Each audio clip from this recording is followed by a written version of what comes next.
Good morning. It is Thursday morning and it's 9 a.m. and you have your dial tuned to 94.9 and 99.1 The River, and you are listening to Our Town. It's brought to you by Decorah Bank and Trust each and every week. I'm your host, Darren Swinson. Three guests on the program, technically four, three interviews, four guests on the program this morning. A little later on in the program, we'll have our monthly conversation with Waukon City Manager Gary Boden. We'll have that conversation. We actually recorded it last week, but from a logistic perspective, couldn't fit it in the show last week. So we're bringing you all the necessary information regarding the city of Waukon matters this week. So Gary will join us later on in the program. Coming up this weekend in Cresco, in fact, beginning tonight in Cresco, it's the Norman Bourlaug Harvest Festival, and we will tell us, or we'll have Jason Passmore technically tell you everything that's going on in Cresco, beginning tonight, continuing through Sunday with that great community event.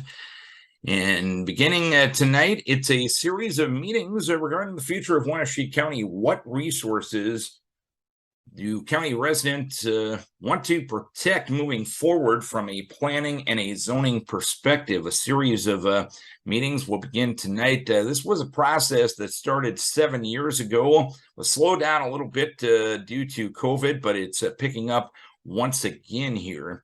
And the meetings will start tonight up at the North Winneshiek School. Rachel Brummel from Luther College is going to be a part of those meetings, and she will be one of our guests. And also to discuss these meetings is Wendy Stevens, the chair of the Winneshiek County Planning and Zoning Commission. They will be our first guest as we kick off Our Town on 94.9 and 99.1 The River.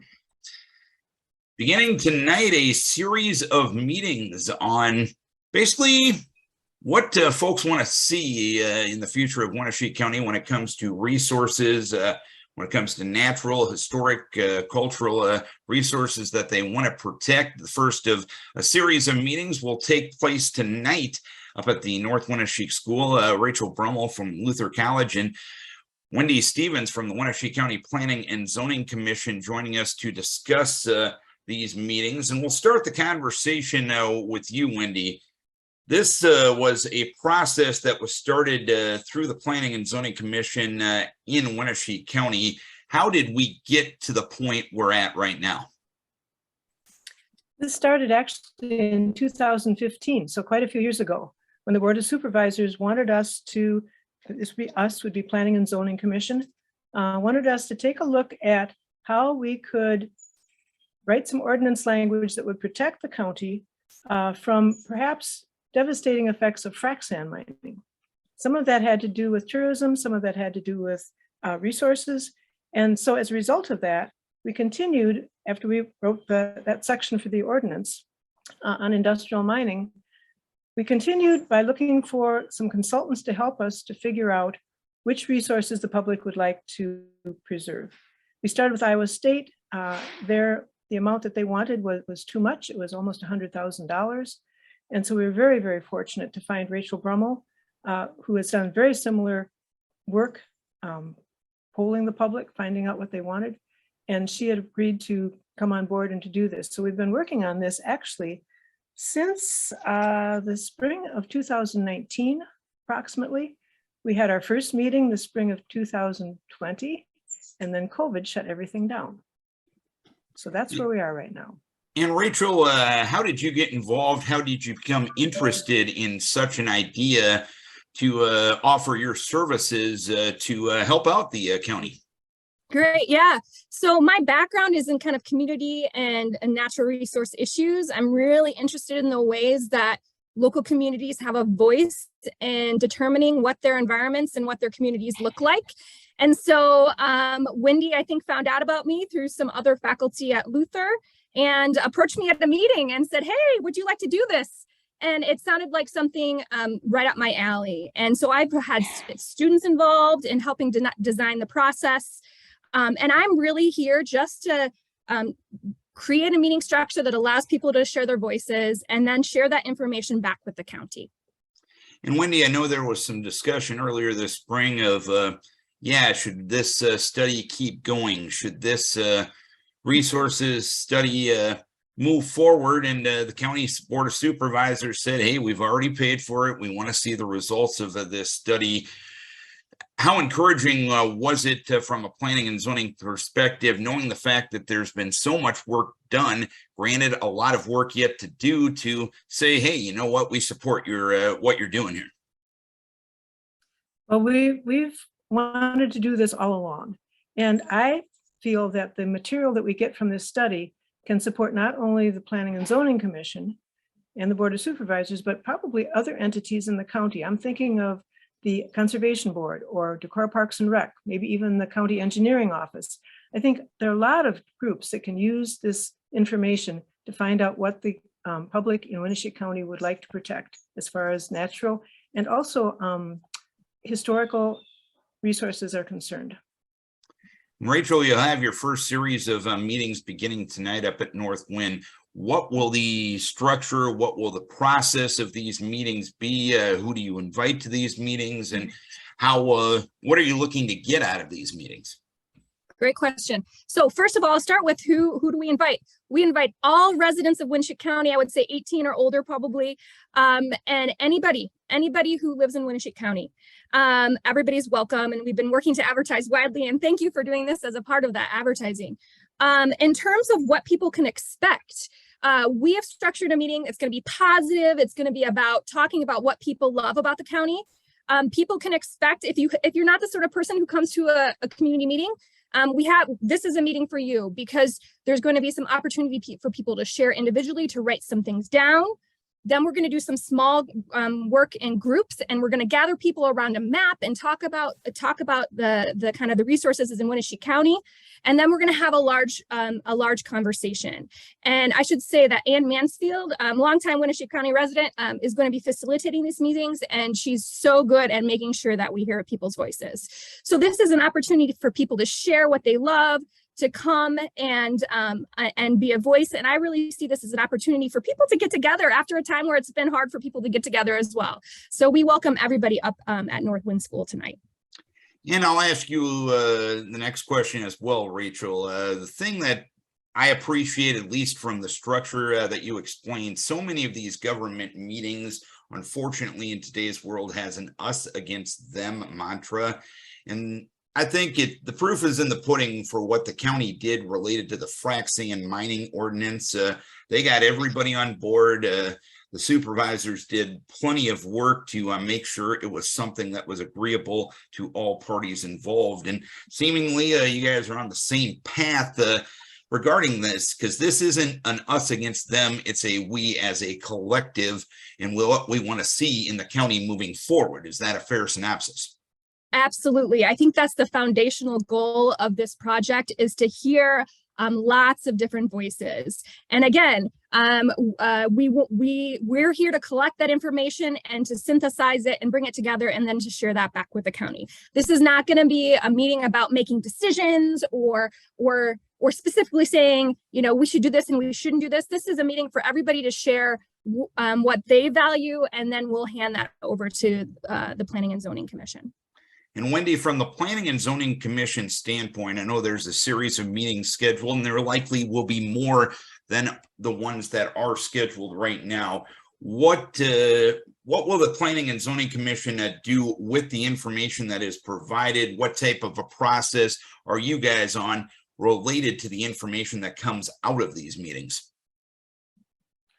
Well, I'd like to say that we already have one thing in the county that is protected, and that's the bluffland.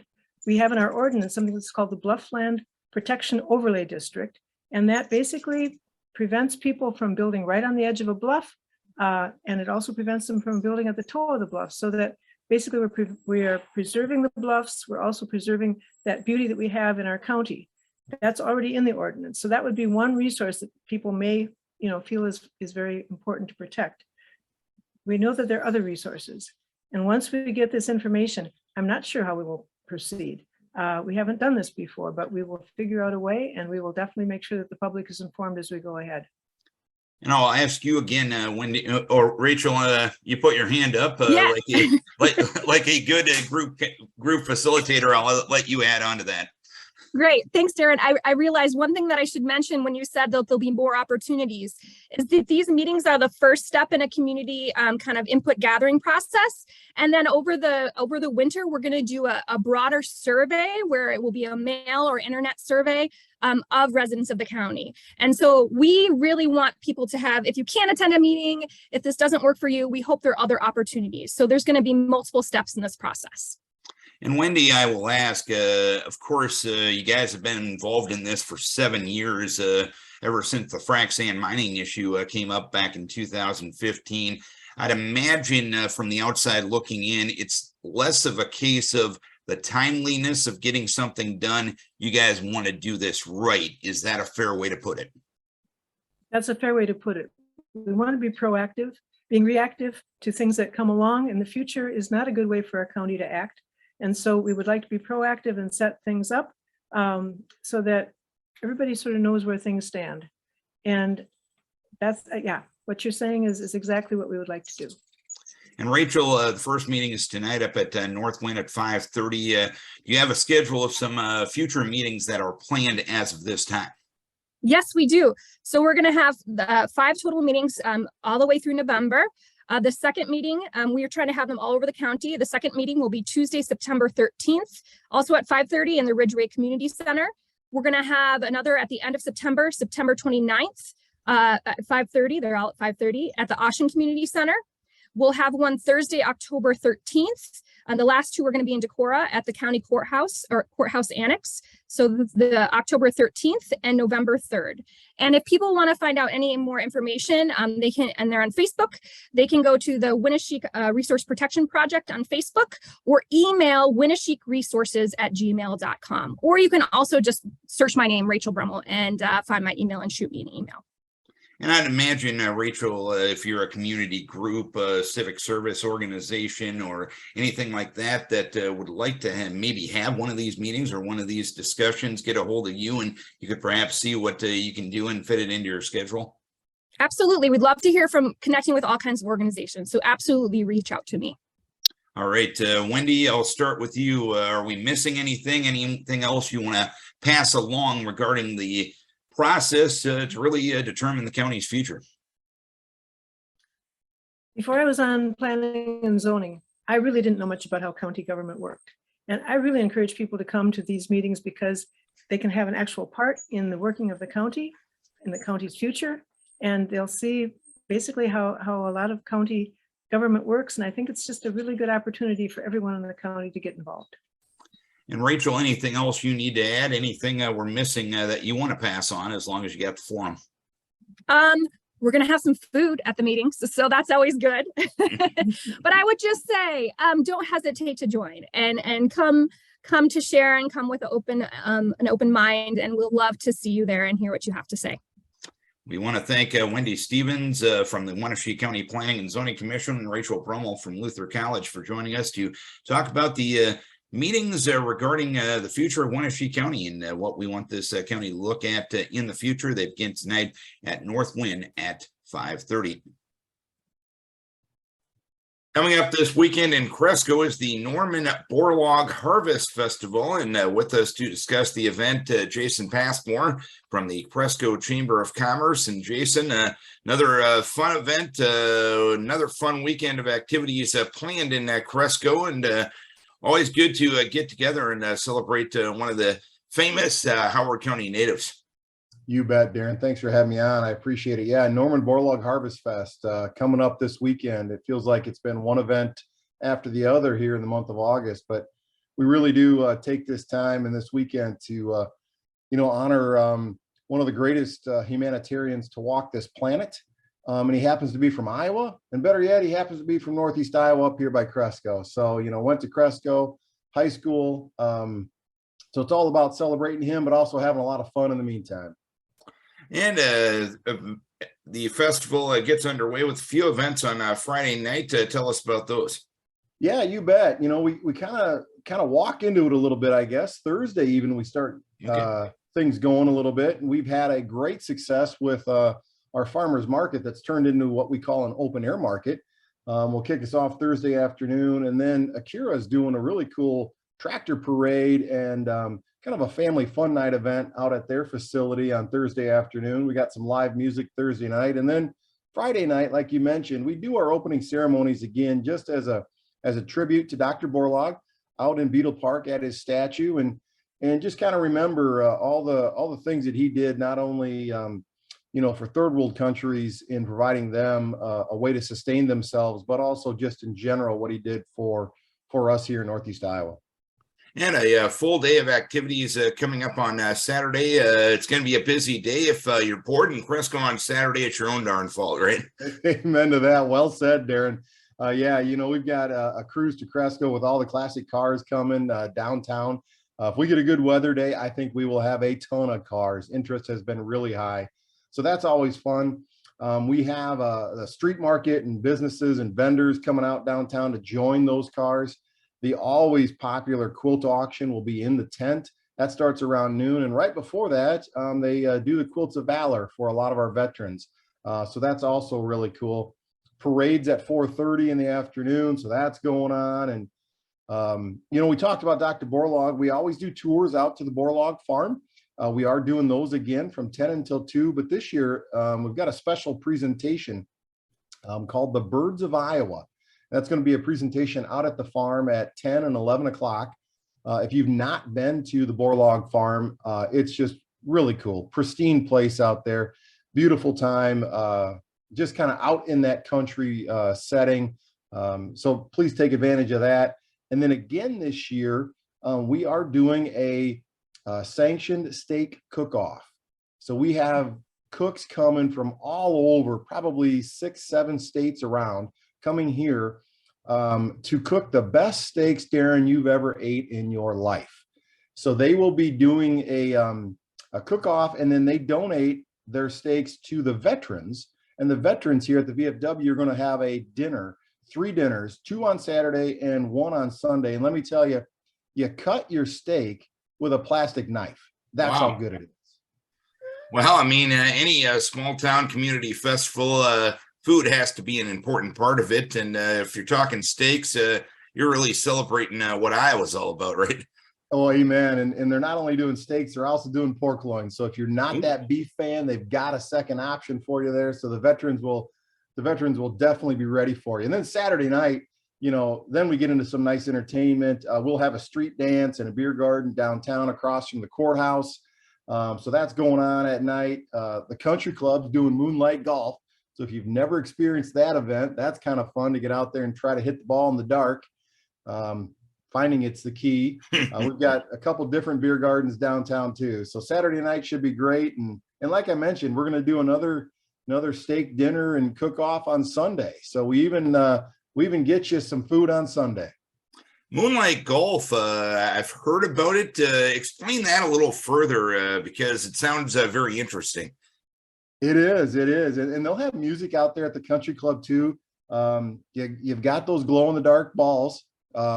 So, for me and you, Darren, probably doesn't affect us a lot, but for others, they might notice a little difference in those type of balls. But it is, pay attention where you hit it.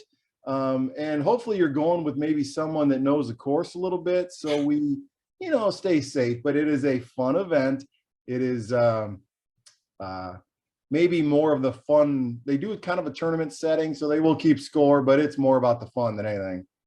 And you mentioned another cookout coming up on Sunday. What other events are on the docket for Sunday as you wrap up the festival? You bet. We always do. And a lot of these, I should have mentioned, these are all benefits. So the cook-off's going to benefit our veterans associations, the American Legion and the VFW. On Sunday, too, the Historical Society will have an ice cream social at the Kello House, which is a really cool historic building. They're going to do that at 2 o'clock. Even going back to our quilt auction, that's all about the regional hospital auxiliary. So that's all benefiting our hospital, our local things there. So everything that's going on is all for a nonprofit and a real good cause. And just celebrating Norman Bourlaug, I think that's one of the big things about this community festival. And I love the message that gets sent to the young people of Howard County that even if you grow up in small town rural Iowa, you can make a big impact on this world. Amen. You said it perfect. And that's really what the Bourlaug Foundation is about, is continuing on his legacy. They have 2 different Inspire Days out at the farm throughout the year where they bring local area 5th graders to experience what that is. And it's true to its name. It's inspiring. It's Inspire Day to tell exactly what you said. Hey, Norman did it here. He changed the world from little bitty Cresco, from little bitty Northeast Iowa. Who's next? Who's next out there? And anything we're missing, anything else you want to pass on about the festival itself, or any other events you got coming up in Cresco here this fall? No, we are, we'll still kind of wrap us up for a little bit here at the end of August. We've changed our date a few times. So again, it's this coming weekend, the 25, 26, 27, 28 of August. It hopefully will be a good weather weekend. We'd be really loving one of those once in a while. Instead of the nice week during the work week, we'll take it on a weekend. Hopefully this will be it. I'll make a phone call, see what I can do on that end of things for you, Jason. Appreciate the time. Appreciate you telling us about the festival and all good things that are going on in Cresco. Best of luck with you with everything, with the weather and all the fun you got going on in Cresco. It'll be a fun weekend for all involved. Thanks, Darren. Jason Passmore with Cresco Chamber of Commerce. Norman Bourlaug Harvest Festival coming up this weekend in Cresco. Our monthly check-in with the city manager of Waukon, Mr. Gary Boden. Gary, always good to join us once a month to tell us what's going on in the city of Waukon. And Gary, you discussed at your council meeting this week. You were one of the cities that felt Mother Nature's wrath last month, on July 23rd. A lot of damage done to the city park.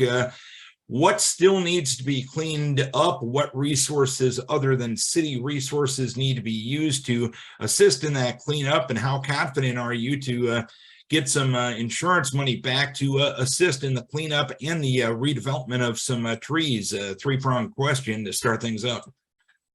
Well, we still, the council awarded a contract to do the remainder of the cleanup for $35,000 approximately. To take care of tree hangers, take down some trees. So that work will commence here shortly.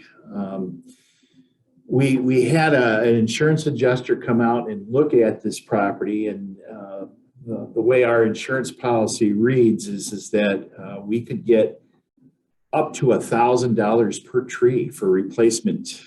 But that also recognizes our costs related to the overtime spent in cleaning up the park, as well as any damages that we had. We had some damage to the outfield fence of the ball diamond, and damage to the structure that the band shelter for the Music in the Parks event had. We also had some minor damage to a couple of footbridges and things of that sort. But when all is said and done, we are optimistic that we could get $40,000, $50,000, $60,000 out of this. That will certainly offset our overtime costs.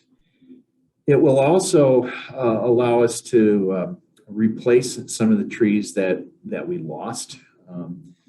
We still have to figure out where we would put them. In some cases, we might not relocate trees where we took them out, but I mean, that's a future decision. So when all is said and done, we feel pretty confident that this storm damage is not really going to have much impact upon our city's funding. And I guess it's just kind of a textbook reason why you have insurance for these type of things, correct? Yeah, in fact, we just renewed that insurance. I mean, we have to do it, but we made some changes. We had a $10,000. We upped our deductible to $10,000, and to be honest with you, that really isn't going to have much of an impact on us financially, as far as it relates to this project. So, but because we upped our deductible, our premium payments have been reduced significantly, and it still is a positive for us, even in this type of disaster. As you can well imagine, $10,000 doesn't go very far these days, and quite frankly, because of inflation and all that, $10,000 is not a hard handle for the city to take on to begin with.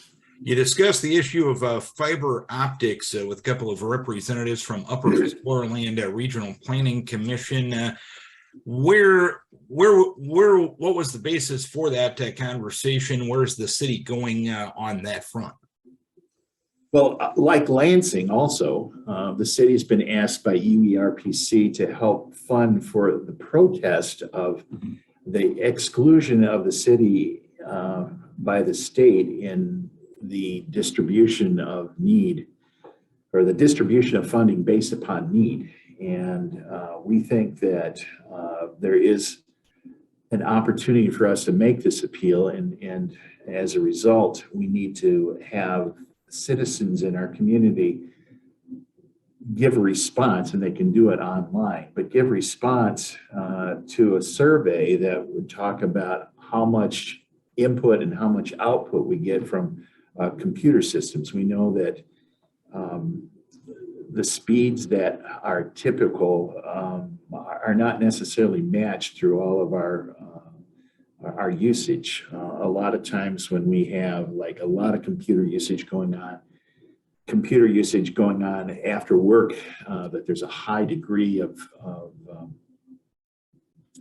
bandwidth that doesn't come out. And as a result, we've had slower speeds and sometimes just interruptions of service. So if we can make the case, the idea would be is to get fiber optic, which would certainly improve these speeds and quite frankly, probably improve the quality.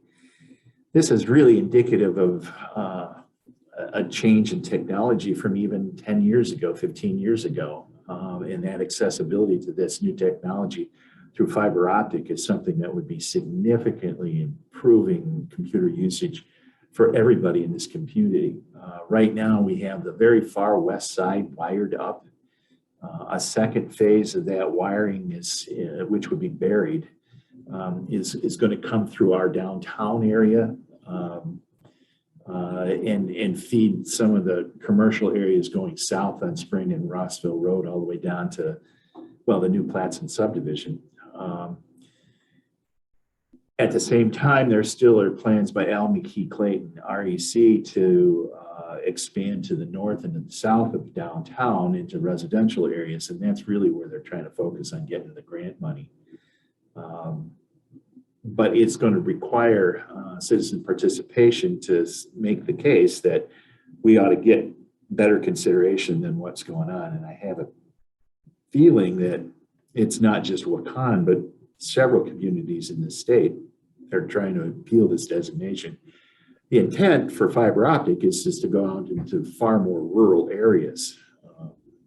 And in our case, up here in Alameda County, we're probably about as least accessible, have the least amount of accessibility of the places in the state as far as fiber optic is concerned. So it's a big deal for us. It's a big deal for each computer user consumer. They could see significantly advanced services, but we have to make a case to the state to try and get grant money to help pay for it. If we don't, Al McKee Clayton will still plug ahead and do it. It might not go as fast, or it might be not as cost effective, but the fact is that there is grant money out there. There's a lot of grant money out there. And if we're not successful in this go round, they're promising that we can go back and do the same thing next year because we're not looking at having all of this computer usage come online for probably 2 or 3 more years.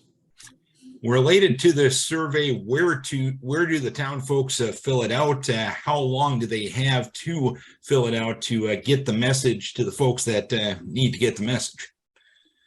We got until the end of the month, and you can get a hold of this survey by making a contact online.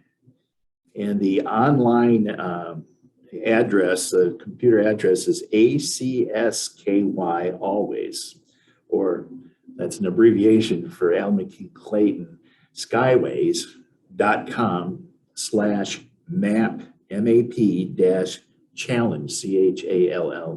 I'm going to say that again, ACSKYWAYS.com/map, MAP-challenge, CHALLENGE. And moving on to another front, you had a discussion at a public hearing regarding duties. I know the duty that got discussed the other night was the enforcement officer of dangerous buildings. This was touched on a little bit before at the council meeting prior to this. The issue of having a city manager is a relatively new phenomenon for the city of Waukon, and there's a lot of things in city code that kind of don't really differentiate between your duties, the mayor's duties, and etc. How deep of a conversation does the city have to maybe clean up some of the things that are on code right now that kind of say it's two different things? Well, first of all, when they created the city manager position in the code, which was done way before I showed up, there was some 25 different duties that was listed in the code, and some of those overlap with existing duties that had been previously assigned in the code to the mayor's position. We're looking to try and eliminate some of those overlaps. But in the issue that was brought before us, or I should say was brought before the council on this past, well, 2 meetings ago, was do you want to have the city manager as authorized by the city council to deal with dangerous buildings? And the council actually had given me some direction to do so. And then I happened to look up in the code and find out that it says specifically the mayor shall have that responsibility of making determinations and dealing with dangerous buildings. So I brought that back to the attention of the council, saying that I don't know whether in fact you can actually make that assignment to me unless you change the ordinance. And that was the effort that has been undertaken at the last council meeting. And on a 3-to-1 vote, with Councilmember Wiedner showing up later, so he didn't vote on that particular issue. On a 3-to-1 vote, they have passed this ordinance on first reading, and it'll come back at the next meeting on September 6th for further consideration as far as the passage of the ordinance is concerned. It takes 3 readings to pass it, and the council will make their decisions as we go forward. And related to some of the duties that are duplicated within the city code right now, where in your mind, and I know what you do for a living, so I know you can answer this from one perspective, where in your mind is that happy medium between having an everyday person that can take care of the city's business like yourself, like any city manager, and having those duties assigned to a person that the public elects? Well, I think that the thing here is if you look at it as a parallel to the school board. The school board hires a school superintendent who effectively administrates the operations of the school district. I don't think that that'd be much different than what a city manager would do as far as the city is concerned. The question is whether in fact there is involvement at a managerial level, at a level where there is an administrative discussion and administrative function versus what would be a policy-making function. Before we had a city manager in this community, all the administrative oversight was done by the city council every other week at council meetings, and the council, again, several years ago made a decision that this was too cumbersome and that you needed to have somebody that would oversee the operations of the city's administration, if you will, on a day-by-day basis. And that's why a city manager was hired. So the question is it's just exactly what would be considered city manager functions on an administrative level versus what the policy-making functions would be of the city council at that level. And I think that you would find that a situation where anybody who has a city manager, city administrator, that clearly defining what is administrative and what is policymaking is the opportunity for people to understand just exactly who's responsible for what. Another issue that was discussed this past week was the status of the owner-occupied exterior housing rehabilitation program. Where's that program at right now? It's proceeding along. What was discussed really was kind of like if you will, an annual report. I shouldn't even say an annual report, but a status report of what's going on. And it was rather a perfunctory agenda item, if you understand it. We have 2 that are in process and 2 more that are about to commence through the CBDG grant program. We administrated somewhat internally here, but we also receive assistance from outside consulting too. Another issue that kind of seemed more like a cleanup issue more than anything was discussion on an ordinance change for displaying merchandise on sidewalks. Seemingly from the outside looking in, you're just trying to make that a little easier than make it a 2-week process for a business to get a permit to do that. Is that yeah, exactly. And this is an example of, in the past, the city council had to make all these approvals. And realistically, is this something that you really need to do as far as having council make this approval, or recognizing that there's already policy established that can we just not do that administratively? In this particular case, these kind of permits, as well as others that already are established as far as an administrative approval process is concerned, would go through the city clerk's office. Again, you're right. This is kind of streamlining, house cleaning kind of things. We're in the process of doing this on a broad scale with our ordinances right now. And that's the genesis of a lot of the discussions we're talking about as far as updating our ordinances, if you will. Anything else the good folks of the city of Waukon need to know at this time, as long as you got the floor? Well, the steakhouse is about to open up. A $500,000 project is about to be completed. The expectation is that they're going to be opening up next week. I haven't talked with Arturo and Jose exactly when they're going to be, but the expectation is next week. The Platson subdivision, the streets are being laid out starting tomorrow, and that I've been told that construction is going to start on dirt moving on the Platson subdivision next week. We're already working on some water main relocations and things of that sort. So there's a lot of activity going on out there. We also have run into some construction issues that necessitated not just city staff, but Black Hills Energy people. We've had Alliant Energy. We've had the DOT out. These are issues that you come up against with old infrastructure being confronted by new construction. And some of the things that we're going to wind up doing is making some improvements to our existing water system and sewer system in the area that is going to be developed, that is effectively adjunct to the construction process we have going on. Some of this stuff was just discovered. We have a lot of different processes that have to be undertaken as far as dealing with water and water junctions and replacing lead services, for instance. So the complexity of a $2 million construction project is in full-fledged right now. So it's exciting, but at the same time, it requires a lot of attention from a lot of different people. A lot of T's to cross and I's to dot then, right? Absolutely. So absolutely, particularly when you're dealing with a state highway. The state has a lot of requirements and a lot of regulations that we have to adhere to. So, Gary, we appreciate your time as always, updating us on what's going on in the city of Waukon. Look forward to our conversation next month. Okay, very good. Gary Boden, City Manager of Waukon.